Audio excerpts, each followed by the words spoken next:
bisa terjun ke dunia politik? Atau ada anak muda harus ambil dalam kontestasi politik 2024 tadi.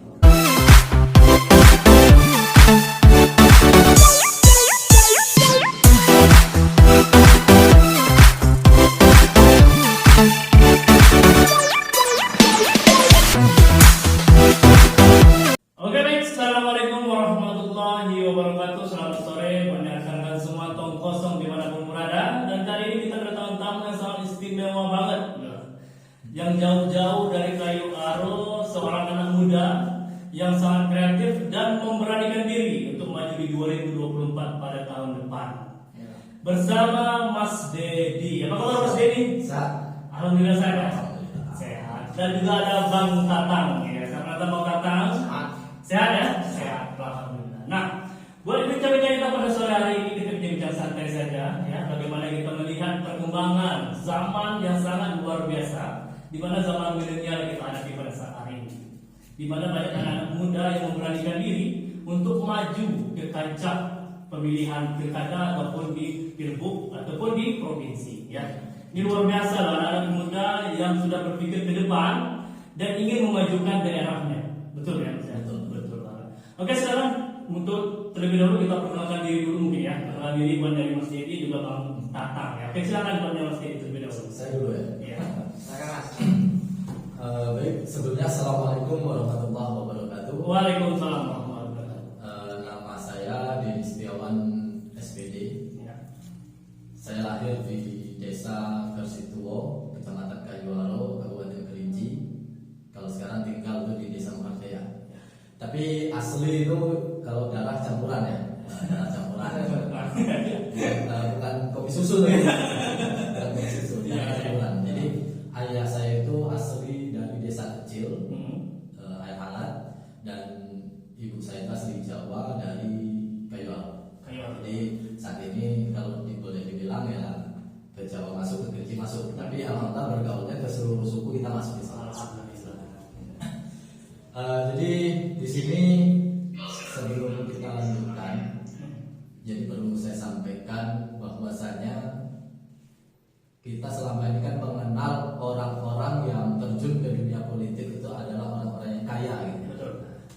Jadi ini perlu kita garis bawahi karena saya secara pribadi itu bukan lahir dari orang yang kaya gitu. Tapi orang yang ingin gitu, yang mau gitu. Bukan yang kaya. Jadi semuanya ingin. Semuanya ingin, tapi kita pengen artinya itu berbuat untuk masyarakat. Ya. Artinya saat ini kalau saya secara pribadi sebenarnya pada umur 18 tahun waktu itu, umur 18 tahun saya tamat SMA. Ya, saya tamat SMA, saya langsung terjun ke dunia bisnis dan saya coba pelajari dunia politik. Ya. Jadi saya lahir umur masih muda lah ya, masih muda sekitar 25 tahun sekarang. Jadi saya lahir pada tahun 1997 oleh pasangan seorang ayah saya itu Sulerman, ibu saya Supriyati. Makanya saya sering kalau buat lihat nama Facebook itu belakangnya ada Sulerman gitu, karena itu namanya saya. Jadi saya itu terlahir dari keluarga yang sangat miskin gitu. Jadi dari keluarga yang sangat miskin ini inginlah rasanya saya itu mengangkat harkat martabat bagaimana orang miskin juga bisa dihargai. Betul. Nah, seperti itu. Jadi orang miskin ini juga harus kita hargai, ya. Karena seburuk-buruknya orang, kalau kata dosen saya Pak Rocky, ya. Jadi kata beliau apa yang beliau bilang, seburuk-buruknya orang itu pasti ada fungsinya. Nah, seperti itu. Betul banget kan? Jadi ada fungsinya. Nah, jadi untuk saya terlahir dan sekarang ini umur 25 tahun gitu. Nah, saya pasti punya tujuan. Jadi nanti kita sampaikan. Iya, betul. Kita dulu. Oh, ini kenalan singkat. Mas Dedi ya, Mas Dedi ya. Kami Mas ya, apa ya? Oke, buatnya Mas Dedi itu ada sedikit yang beliau buka untuk sementara waktu. Nanti kita lanjut lagi perbincangan kita. Oke, teman-teman tahu kosong di mana pun berada. Kita sudah sekali mengenal siapa narasumber kita pada sore hari ini ya. Ada Mas Dedi juga Bang Tata. Kita akan tanya-tanya progres ke depannya seperti apa sih anak muda ini, ya kan? Kok bisa kok gimana? Ada yang dorong dari belakang, kamu ikut aja lah. Atau memang ada tujuan-tujuan tertentu yang akan dicapai nantinya apabila terpilih. Mudah-mudahan terpilih ya, amin ya 2024 nanti. Oke, mungkin buatnya Mas Dedi terlebih dahulu ya, apa sih progresnya atau apa yang mendorong Mas Dedi background di balik itu semua? Silakan. Sebenarnya kalau dibilang terpilih tadi belum disampaikan kalau ini. Kan kita berdoa benar ya, amin ya. Tapi terpilih apa ini? Iya. Baik, sebenarnya terima kasih Bu Tadi. Jadi seperti yang saya sampaikan tadi, saya ini adalah orang yang terlahir miskin. Karena kalau pepatahnya itu kan ada peribahasa, kalau kamu lahir miskin, kamu nggak bersalah. Betul. Tapi kalau kamu mati miskin, kamu yang bersalah. Betul. Itu ya. Seperti itu. Jadi artinya apa? Kita harus punya progres seperti yang beliau katakan tadi. Mimpi itu harus kita wujudkan. Jadi yang seperti saya sampaikan tadi, umur 18 tahun saya tamat SMA, dan setelah saya tamat SMA itu saya terjun ke dunia bisnis dan dunia politik. Gitu. Nah, otomatis di balik ini saya punya tujuan. Tujuannya apa? Karena saya terlahir dari keluarga yang sangat miskin, bukan miskin ini dia, memang sangat miskin gitu. Artinya apa? Kalau boleh saya katakan, kalau ada orang pada masa itu, Bang Tata, kalau ada orang yang paling miskin di Kabupaten Kerinci, berarti saya nomor 2. Kalau nggak ada yang paling miskin, berarti saya nomor 1. Itulah istilahnya. Jadi saya nggak pernah bermimpi, artinya saya harus bisa punya rumah, punya mobil dan bisnis segala macam. Saya nggak pernah bermimpi. Tapi harapan besar saya adalah apa? Saya bisa seperti orang lain. Nah, jadi kalau kita cerita dari segi kehidupan dulu ya kehidupan. Kenapa saya sampai ke titik ini? Gitu. Dari segi kehidupan, saya itu lahir dari orang yang tidak mampu. Apapun yang orang tua saya lakukan selama ini bermacam-macam. Jadi saya sangat dengan orang tua, termasuk motivator terhebat saya itu adalah orang tua sendiri gitu. Karena ayah saya itu kadang kan orang ada seperti ini, oh wajar dia calon DPR, calon ini, bapaknya kan ya pejabat ini. Kalau saya tidak gitu. Jadi saya akui saya tidak gitu. Jadi ayah saya itu memang benar-benar bawa tangan kosong ke kayu aro meminat ibunda saya gitu kan. Nah, ibunda saya alhamdulillah jatuh hati dan jatuh cinta gitu. Dan hasilnya ini gitu. Hasilnya ini. Nah, jadi setelah itu berjalannya waktu, memang sekepal tanah pun tidak ada yang saya bawa dari orang tua. Itu saya luar biasa beliau membimbing saya sampai detik ini, membela terus apapun yang saya lakukan selalu disupport gitu. Artinya bukan support materi, kalau materi kan nggak ada gitu ya. Tapi nasihat, semangat selalu disupport, sehingga saya putuskan saya terjun ke dunia bisnis, saya bangun bisnis gitu. Saya bangun bisnis ya walaupun kadang naik turun gitu kan. Jadi macam-macam kita punya bisnis. Saya ada di bidang mungkin sama dengan perbankan, tapi itu seperti simpan pinjam gitu, KSP gitu kan, KSP. Nah, di situ kita membantu beberapa pedagang kecil yang kita jadikan nasabah untuk kita bantu permodalan gitu. Nggak besar-besar tapi kita bantu permodalannya. Dan terus ada juga bisnis florist, di situ ada juga Talayona di beberapa cabang. Terus kita punya mesin pemilihan bakso ya, itu ada 2 sekarang alhamdulillah. Terus sekarang juga coba ke kuliner gitu. Tapi kita masih ada beberapa wacana bisnis yang lain gitu. Insya Allah nanti kedepannya akan kita kembangkan. Dan di balik bisnis, saya berpikir orang bisa dihargai ini jujur aja kita bilang ya. Selama ini orang yang dihormati itu hanyalah yang punya 2. Apa 2-nya? Tahta, harta. Ya, tahta, harta ini aja ya. Kalau asal mereka punya 2 ini, mereka sangat terhormat. Gitu. Mereka sangat terhormat. Artinya ketika mereka punya uang, ya mereka sangat dihargai. Betul. Tapi belum tentu maksimal kalau mereka ini tidak punya tahta tadi. Nah, seperti itu. Nah, untuk mengangkat kita menjadi pemilik tahta tadi itu apa? Gitu. Ya itu tadi, terjunlah ke dunia politik. Gitu. Makanya saya bilang anak muda harus ambil dalam kontestasi politik 2024 tadi. Gitu. Makanya saya secara pribadi ingin maju ke anggota DPRD Provinsi Jambi, sama melalui ambil Kabupaten Kerinci dan Batas Selatan. Nah, kenapa saya langsung ke provinsi, nggak ke kabupaten dulu? Orang pasti bertanya-tanya terlalu cepat kali ngambil ke provinsi, ada apa gitu. Nah, yang pertama, saat ini saya bukan mengatakan kok daerah untuk DPR kabupaten itu kecil, tidak. Tapi setidaknya saya memang ingin memaksimalkan dalam membantu masyarakat. Karena tujuan pertama saya untuk menjadi anggota DPRD Provinsi Jambi itu adalah jangan sampai ada masyarakat saya yang miskin.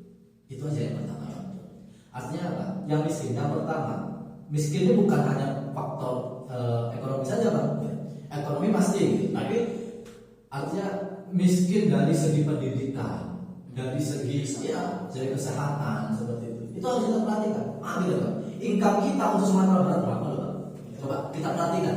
Berapa banyak mahasiswa Kabupaten Kerinci, Kota Sungai Penuh yang kuliah di Sumatera Barat? Ya, rata-rata kalau satu orang habis 1 juta dia belanja, nyumbang dulu untuk belanja ke masyarakat, ke penjual-penjual pedagang yang ada di Padang gitu kan. Nah, kalau 1 juta kali 1000 udah 1 M gitu. Iya kan? Betul. Nah, kalau 8.000 mahasiswa kita yang kuliah di sana udah 8 M setiap bulan. Gitu. Ya setiap bulan. Belum lagi yang buka rekening Bank Nagari segala macam gitu ya. Nah, di situ. Artinya, tapi perlu kita garis bawahi selama ini. Saya kan sering kadang antar keluarga juga berobat ke Padang. Sudah jelas masyarakat yang pakai BPJS, apalagi kelas 3, itu kan boleh kita katakan itu memang orang yang tidak mampu, ya kan gitu. Kalau mampu dia nggak pakai BPJS, gitu kan. Nah, pakai BPJS itu kelas 1 gitu kan, minimal kelas 2 gitu kan. Nah, setelah itu terjadi meninggal, kan gitu, meninggal. Nah, alasan rumah sakit apa? Ambulan kosong. Gitu. Ambulan lagi nggak ada, gitu kan? Ambulan lagi berangkat. Padahal ambulan ada supaya dijadikan bisnis antara pihak terkait dengan orang yang luar swasta yang punya ambulan gitu. Akhirnya Pak Ustaz, oh kita nggak mungkin jenazah keluarga kita mau kita biarkan, terpaksa kita bayar. Kan seperti itu. Yang kedua, selama mereka berobat di Kota Padang misalnya, contoh ini kan contoh ya, di Kota Padang, misalnya 1 bulan. Yang sakit ditanggung oleh negara, gitu kan? Lah yang sehat, kan gitu, keluarga. Nah, otomatis mengeluarkan biaya. Nah, maka saya insya Allah kalau memang terpilih nanti, terkhusus karena dominan wilayah yang akan dituju oleh masyarakat Kabupaten Tujuh Kota Sungai Penuh ini adalah Kota Jambi dan Kota Padang. Insya Allah nih, kemungkinan saya akan memfasilitasi itu rumah singgah yang dekat dengan rumah sakit yang bisa digunakan oleh yang, tapi harus bawa KTP asli nanti, KTP asli dari Kerinci atau Sungai Penuh, dan 1 ambulan setiap di kota dan di Kota Padang dan Kota Jambi. Nah, itu yang akan kita wacanakan yang pertama. Nah, setelah itu, ketika kita menjadi anggota DPRD Provinsi Jambi, ini kopnya provinsi. Nah, artinya kita juga bisa berkolaborasi dan bekerja sama dengan pemerintah daerah Sumatera Barat, gitu. Artinya provinsi, karena rumah sakit yang kita tuju kayak Jambi itu kan daerah provinsi yang punya, kan seperti itu. Nah, artinya dari situ kan tidak ada wewenang. Kalau kayak saya jadi anggota DPR kabupaten, otomatis wewenang saya jadi kabupaten nanti. Kan gitu, keluar kita susah gitu. Nah, itu salah satunya. Nah, artinya apa? Memang mutlak hidup lah gitu. Artinya saya ingin menjadikan artinya jabatan saya nanti itu memang untuk fasilitas masyarakat. Artinya uangnya dari mana yang harus saya ambil? Ya, saya kan udah bisnis dari muda gitu ya. Mungkin pahit manisnya, patah sambungnya gitu kan, naik turunnya, saya udah coba gitu. Artinya tidak monoton harus uang dari gaji saya gitu. Atau bisa jadi bagus saya gaji nggak masalah. Kalau makan saya sekarang cukup untuk makan, kan gitu, betul tak? Kalau saya mau cari kaya, saya nggak mau jalan anggota DPRD provinsi, nggak mau saya jadi pejabat kalau saya mau kaya, kan gitu. Nah, makanya kalau saya kan sering itu, walaupun beda-beda partai itu saya sering tengok tuh kadang selalu bilang gitu, kalau kaya jadi pejabat gitu ya, memang benar kan gitu, karena kita saat ini sudah di lingkup partai politik, kita tahu bagaimana gaya kawan-kawan gitu kan. Karena jujur saya ini umur 25 tahun, saya udah 4 kali pindah partai. Saya pernah di Perindo walaupun sebentar, saya pernah di waktu itu Perindo masih baru berdiri gitu kan. Saya pernah di PAN, mungkin partai beliau saat ini. Bahkan saya pernah ikut LKAD, kalau di mana ada latihan tingkat dasar, yaitu untuk menjadi anggota dewan atau pejabatnya atau menjadi beliau akan coba besoknya. Dan setelah itu saya pindah ke Gerindra. Saya cukup lama di Gerindra dan sempat menjadi wakil ketua, dan terakhir posisi saya itu adalah sebagai penasehat di Gerindra, dan saat ini saya di Partai Demokrat. Sebelumnya saya diamanahkan sebagai wakil ketua, tapi saat ini saya dipercayakan sebagai kepala pemilu karena kita mendekati pemilihan umum gitu. Jadi kita butuh memang benar-benar tenaga ekstra untuk melancarkan dan ikut serta, artinya itu saat ini kita memang membantu supaya lancarnya pesta demokrasi yang ada di Republik Indonesia pada 2024 nanti gitu. Nah, jadi selain itu kita juga punya wacana-wacana. Artinya kenapa kok harus anak muda gitu? Kok harus anak muda yang maju gitu? Karena saat ini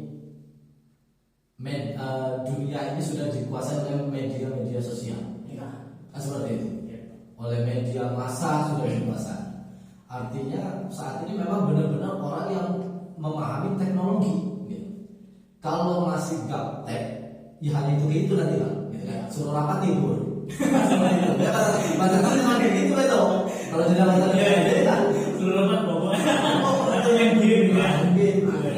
Karena sangat banyak aspirasi masyarakat yang harus kita perjuangkan. Kan seperti itu. Nah, saya sebelum terjun ke dalam dunia politik tentu sudah saya pelajari dulu, sudah saya pahami dulu harusnya seperti apa dan harus bagaimana.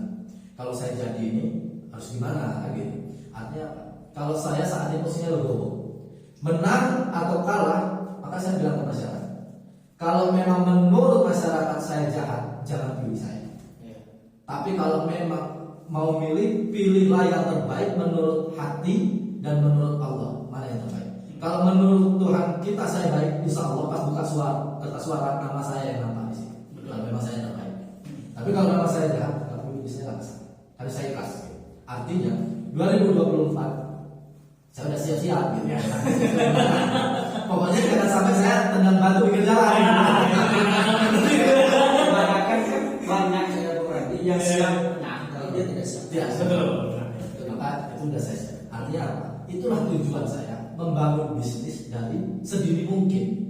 Artinya apa? Sebelum saya terjun ke dunia politik, saya terjun ke dunia bisnis. Dalam dunia bisnis saya iringi dengan dunia politik. Nah, kayaknya harus beriringan. Dan setelah itu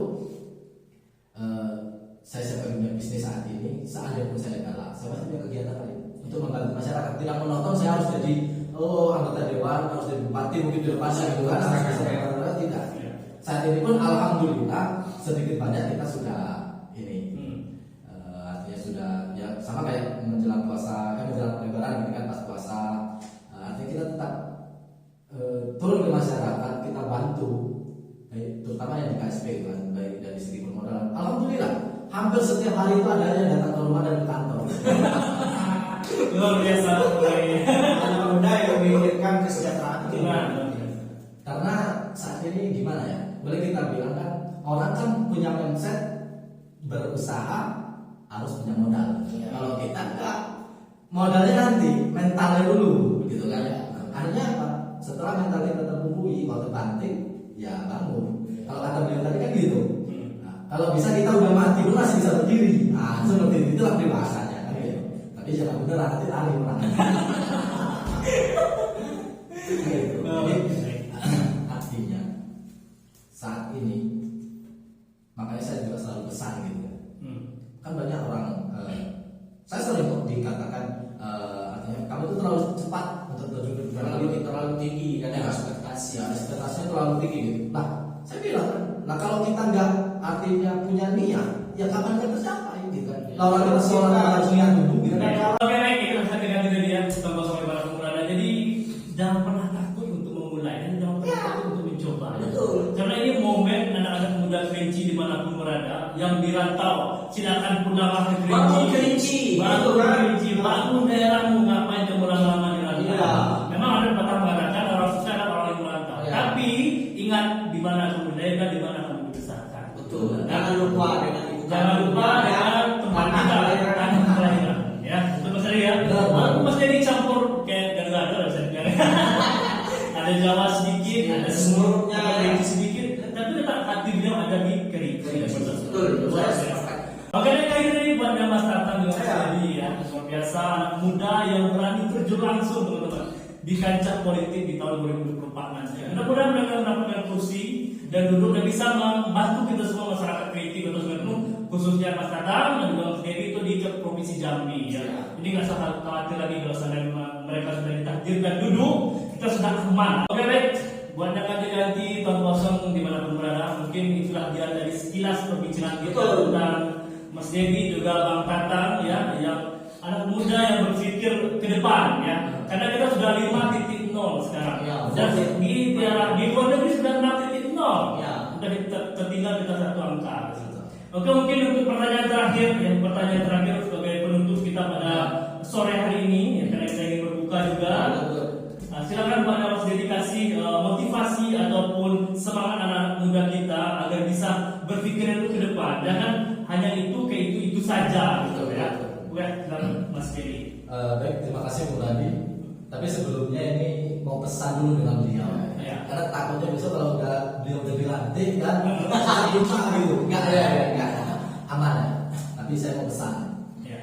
Karena saat ini kan salah satu untuk pencapaian, ini kan salah satu visi misi saya tadi Ya. untuk pencapaian daripada kesejahteraan di bidang ekonomi. Otomatis ekonomi kan tergantung apa pekerjaan kan seperti itu. Ya. Nah jadi saat ini yang sama-sama kita lihat harga pertanian di wilayah Kabupaten Kerinci, maaf kita bilang 01-nya Kerinci pun belum bisa mengatasi naik turunnya harga pertanian. Betul. Nah, artinya pesan saya, ini kalau saya jadi bupati beda cerita. Oh iya. Itu beda cerita. Ini cuma pesan ke kabupaten. Gitu. Ya. Artinya siapapun nanti bupati Kerinci di 2024 Ya. Pak Tatang ya. Ya. Artinya kalau abang sempat jadi anggota DPRD Kabupaten Kerinci nanti mengambil dapil 3, saya titip pesan juga bantu perjuangan kawan-kawan di dapil 2 ya. Artinya saat ini harga pertanian itu kan naik turun ya, kita nggak bisa menstabilkan karena memang jaminannya apa gitu, karena harga nasional gitu kan selalu itu jawabannya gitu. Tapi sebenarnya bisa dengan cara apa? Olahlah hasil pertanian itu menjadi masak baru jual. Artinya apa? Kalau seperti itu, selaku kalau saya bupati Kerinci ya, selaku bupati panggil pengusaha-pengusaha. Kalau saya jadi bupati tidak punya kenalan pengusaha, berhenti saya jadi bupati. Iya, kalau saya itu saya berhenti ya. Artinya apa? Kalau kita jadi seorang bupati, kan tinggal seperti ini. Undang kawan-kawan pembisnis, kalau pengusaha itu sama. Karena saya ini kan bendahara umum BPC IPMI Kerinci gitu. Kita terjun di dunia bisnis dan kawan-kawan kita banyak pengusaha. Yang paling pengusaha itu peningkatan itu cuma masalah perizinan. Itu aja. Kalau modal tuh kerjasama gampang. Nggak ada situ pakai sini, nggak ada sini pakai situ. Seperti itu. Tapi izin, kalau pemerintah tidak mengeluarkan susah, gitu kan. Tapi kalau kita panggil, pengusaha sini, yuk kawan aku kan, akan seperti itu. Kamu tanggung modal, aku jamin perizinan, aku jamin keselamatan bisnis kamu. Saya yakin pengusaha-pengusaha besar mau masuk ke Kerinci. Artinya apa? Dengan masuknya pengusaha ke Kerinci, potato kalau kita tengok, yang dulu harga 500 jadi 1000 jadi 5000, yang sekarang dulu kecil sekarang bungkusnya besar, isinya makin dikit. Gitu kan? Harga turun, harga potato akan turun, tapi kentangnya naik turun, kan gitu. Artinya apa? Pabrik perusahaan itu sudah mengambil harga tertinggi di ini tadi untuk belanja bahan bakunya. Kalau memang bisa seperti itu, kan bisa kita kaji. Oke, kita dirikanlah pabrik potato di Kerinci. Kita dirikanlah pabrik saus di Kerinci. Kalau saus itu banyak, ada tomat, ada cabai, bawang merah, bawang putih, bumbu yang lain kan. Artinya apa? Hasil pertanian bisa kita kelola dulu. Untuk cara memasarkannya seperti apa? Ini tugas DPR nanti. Kerjasama dengan bupati, boikot produk dari luar dulu, sementara supaya produk kita laku. Minimal masyarakat kita pakai produk kita, kan gitu. Nah artinya apa? Itu tadi datangkan pengusaha. Kalau sekarang untuk anggaran daerah untuk membangun perusahaan nggak bisa, gitu kan? Masih banyak yang harus dibangun yang lain, kan gitu kan? Ya, setuju. Artinya kita undang untuk pengusaha, ayo datang, kan gitu. Makanya yang jadi pemimpin harus yang muda. Supaya pola pikirnya jauh, ide masih fresh. Jadi seperti itu, maka dan dari situ keuntungannya apa? APBD daerah pasti naik. Berapa? pajaknya ini luar biasa nanti masuk ke daerah kan itu. Gaji dewan bisa jadi naik. Nah, terus juga pengangguran. Ya. Dalam pabrik produksi kita bisa kok pergunakan janda-janda yang mungkin ada kerjaan, gitu kan. Pemasaran kita bisa gunakan anak-anak yang mungkin tidak punya kesempatan untuk kuliah tapi dia bisa bekerja kan gitu. Nanti untuk perusahaannya sistem pemasaran untuk tingkat yang lebih jauh kita bisa gunakan para sarjana-sarjana, pakar-pakar ekonomi bisa kita gunakan gitu. Artinya sangat banyak lowongan pekerjaan bisa kita siapkan. Kan gitu. Kalau kita selaku pemimpin daerah bisa menjamin izin, saya yakin pengusaha akan belikan. Betul. Kalau saya secara pribadi seperti itu, saya ingin buat bisnis nih, perizinannya susah nggak ya? Itu yang saya pikirkan dulu. Kan gitu.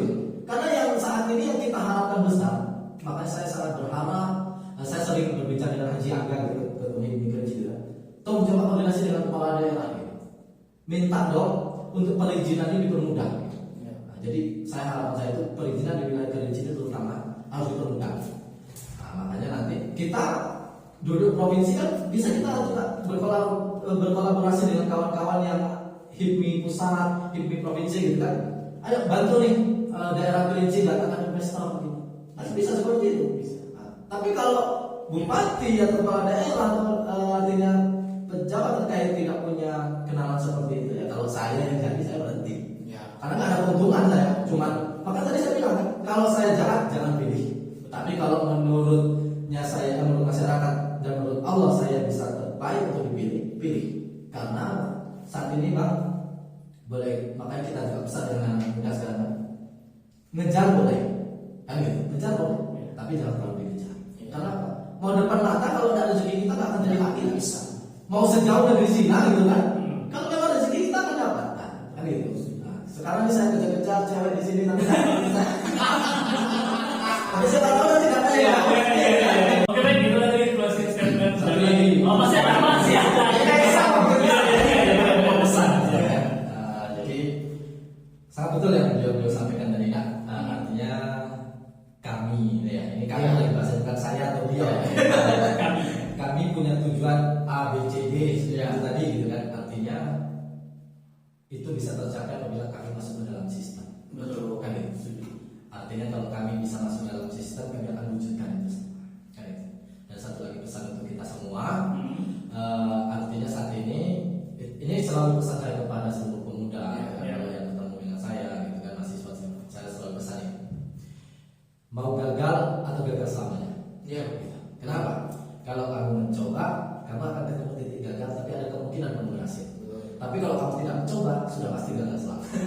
Di antara dua itu saja hidup. Kan gitu. Nah, itu saja. Dan saya juga secara pribadi mohon maaf kalau ada kata-kata kami yang mungkin salah atau menyinggung atau ada yang tersinggung ya Pak. Betul, maaf gitu ya. Apalagi di dalam keadaan puasa, lelah dan kilah berucap. Ini itu saja. Oke. Oke baik, terima kasih kepada kedua narasumber kita pada sore hari ini, buat teman-teman dimanapun berada, khususnya Tong Kosong ya. Nah, itu dari pesan-pesan yang beliau-beliau disampaikan untuk kita semua, bagaimana beliau memikirkan Kerinci ke depannya, mesti memikirkan perjalanan ke depannya seperti apa, dan jangan takut untuk memulai. Ingat itu kata-kata Mas Riki, jangan takut untuk memulai.